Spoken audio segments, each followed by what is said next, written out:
Dana alokasi khusus pemerintah Kabupaten Buleleng untuk tahun 2018 dipangkas lebih dari 50%. Akibatnya sejumlah infrastruktur jalan gagal diperbaiki di tahun depan.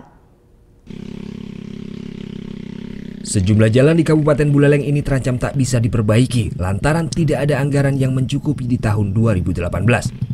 Ruas Jalan Silanjana Sudaji ini misalnya yang tidak jadi diperbaiki.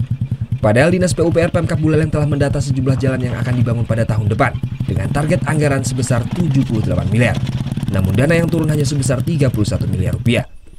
Bahkan dana ini dialokasikan juga untuk perbaikan segala infrastruktur baik rehabilitasi saluran irigasi dan perbaikan pipanisasi air minum. Kepala Dinas PU Kabupaten Buleleng Ketut Suparta Wijaya menjelaskan, alokasi dana yang begitu minim harus dibagi 3 sektor yang harus dilakukan perbaikan. Sebanyak 19 miliar untuk perbaikan jalan, 4,9 miliar untuk irigasi serta 5,4 miliar untuk penyiapan air minum bagi masyarakat yang mengalami kekeringan.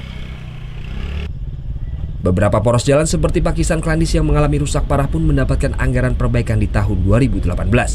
Namun Pemkab hanya mampu menuntaskan perbaikan jalan sepanjang 20 km saja, serta beberapa jembatan yang rusak akibat bencana di awal tahun 2017 silam.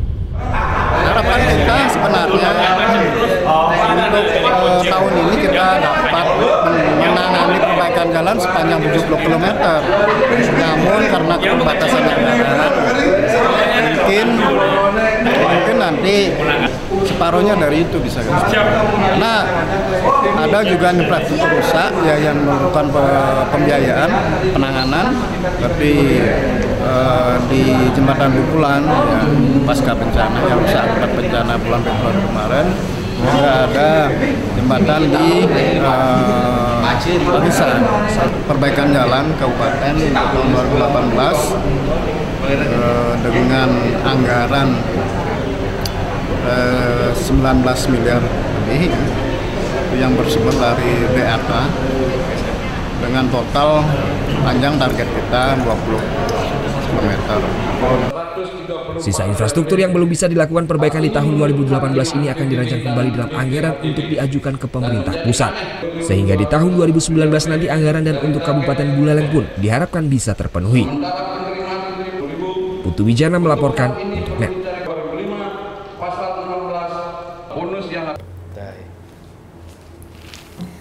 Udah selesai kan nontonnya? Nah, jadi jangan lupa buat like, komen, dan subscribe ya.